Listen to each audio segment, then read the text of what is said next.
In this video, we are going to see the reaction of benzene ring and phenol. As you all know, phenol आपको मैंने draw करके दे रखा है। आप देखो phenol, आपको पता है बेंजीन रिंग पे ऊपर क्या लगा हुआ होता है, OH। ठीक है, बेंजीन रिंग के ऊपर क्या लगा हुआ होता है, OH। ठीक है, if you are not able to see, then I will apply here. I will draw here. Benzene ring के ऊपर क्या लगा हुआ है, OH। Okay, now we can easily see in the video.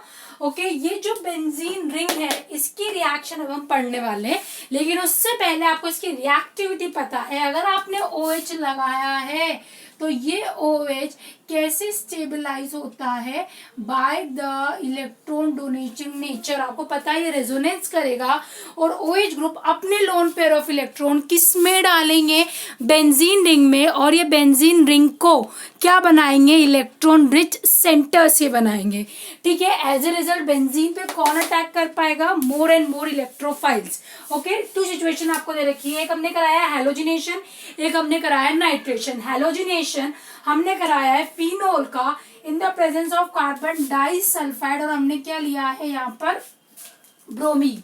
Carbon disulphide लिया है और आपने ब्रोमीन लिया है, तो मोनो ब्रोमो प्रोडक्ट बनेंगे। Either bromine group go to ortho position और either go to para position, क्योंकि आपको पता है जब भी OH रेजोनेंस देगा या इलेक्ट्रॉन डोनेट करेगा तो कहाँ पर करेगा, या तो ऑर्थो पे ज्यादा करेगा या कहाँ ज्यादा करेगा, पैरा पे।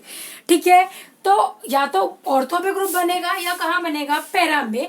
अगर यही रिएक्शन हम bromine in presence of water कराते हैं, अगर आपको अच्छे से नहीं दिख रहा है, bromine in presence of water कराते हैं, तो यही जो ब्रोमो है ना, ये कहाँ कहाँ लगा हुआ है, तीनों एक्टिव पोजीशंस पे, दो ऑर्थो और एक पैरा पे। Non experimental condition nitration, addition of NO2 ग्रुप। अगर हमने डाइल्यूट नाइट्रिक एसिड लिया है या HNO3 लिया है, देन द प्रोडक्ट वही मोनो नाइट्रो प्रोडक्ट बनेगा, either in the ortho position और either in the para position. But अगर हम यही कंपोनेंट ले रहे हैं, फिनोल ले रहे हैं, और हम कंडीशन डाल रहे हैं nitrating mixture, then the resulting compound would be, तीनों एक्टिव साइट पे बनेगा, 2,4,6 ट्राई नाइट्रोफिनोल बनेगा, जिसको ओपनली हम क्या कहते हैं, पिक्रिक एसिड। होने में ये फिनोल है, लेकिन येलो कलर का कंपाउंड होता है और बहुत स्ट्रॉन्ग एसिड होता है। इसके कैरेक्टर्स बिल्कुल एसिड को रिजेंबल करते हैं। होने में it was an phenol derivative, but still it behave as an very good acid. Okay, तो आपको समझ में आया, या तो मोनो बनेंगे, कब बनेंगे, पहले वो रिएजेंट याद करना, और अगर फुल एक्टिव बनेंगे तो कौन वो दे रहा है वो आप याद करना। अब मानो, अब सब कुछ इसको रॉक कर दो, दैट यू ऑल सी, आपके पास ऑर्थो नाइट्रोफिनोल भी बन गया और आपके पास पैरा नाइट्रोफिनोल भी बन गया। हमको इसको सेपरेट करना है, ये एनसीईआरटी का क्वेश्चन है, तो आप इनको कैसे सेपरेट करोगे, तो you separate both of them by a process called steam distillation. आप स्टीम डिस्टिलेशन से इन दोनों को सेपरेट कर सकते हो। स्टीम डिस्टिलेशन का मतलब, अगर हम इनको गरम करें, इनको आप इस मिक्सचर को आप हॉट कर रहे हो, टेम्परेचर इंक्रीज कर रहे हो, एक कंपाउंड कुछ देर बाद वॉलेटाइल हो जाएगा, यानी कि लिक्विड फेज से किस फेज में चला जाएगा, गैस फेज में, एक वहां नीचे ही रह जाएगा। That is the concept of distillation. Steam किसकी बनेगी, स्टीम डिस्टिलेशन। हमने ऑर्थो कराया, पैरा का कराया, तो आप देखोगे कि ऑर्थो नाइट्रोफिनोल स्टीम वॉलेटाइल होता है, बहुत जल्दी स्टीम में कन्वर्ट हो जाता है, और ये कैसा होता है, स्टीम नॉन वॉलेटाइल। आप इसको डायरेक्ट भी लिख सकते हो, इट वाज नॉन वॉलेटाइल और इट इज वॉलेटाइल। ऐसा क्यों, क्योंकि जब हम ऑर्थो नाइट्रोफिनोल को लेते हैं तो इसके बीच में होती है इंट्रामोलिक्यूलर हाइड्रोजन बॉन्डिंग। जब हम पैरा नाइट्रोफिनोल को लेते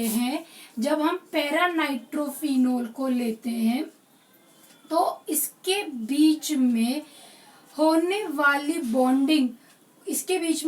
बॉन्डिंग कौन सी होती है, इंटरमोलिकुलर। आप देखो, ये एक और पैरा नाइट्रोफिनोल है, ये भी पैरा नाइट्रोफिनोल है। जो फिनोल का H है, यानी कि फिनोल ग्रुप का, वो दूसरे नाइट्रो ग्रुप से क्या शो कर रहा है, हाइड्रोजन बॉन्डिंग।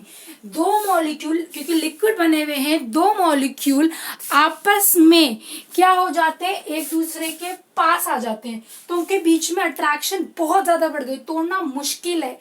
यहाँ अपना मॉलिक्यूल खुद से ही सेटिस्फाई है, ये दूसरों से बॉन्डिंग नहीं कर रहा। जब ये दूसरों से बॉन्डिंग नहीं कर रहा, आप जैसे टेम्परेचर दोगे ये तो अपने बीच के कुछ कुछ बॉन्ड्स को तोड़ के किस में कन्वर्ट हो जाएगा, इजिली वेपर स्टेट में। ये तो आपस में दोस्ती करके बैठा हुआ है।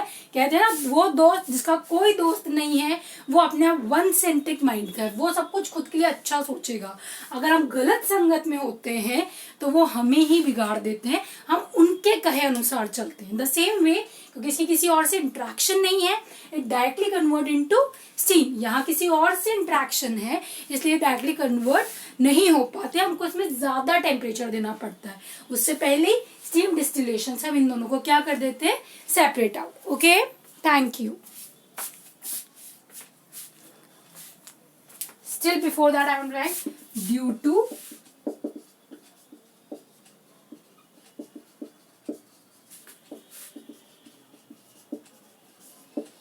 हाइड्रोजन बॉन्डिंग और यहाँ पर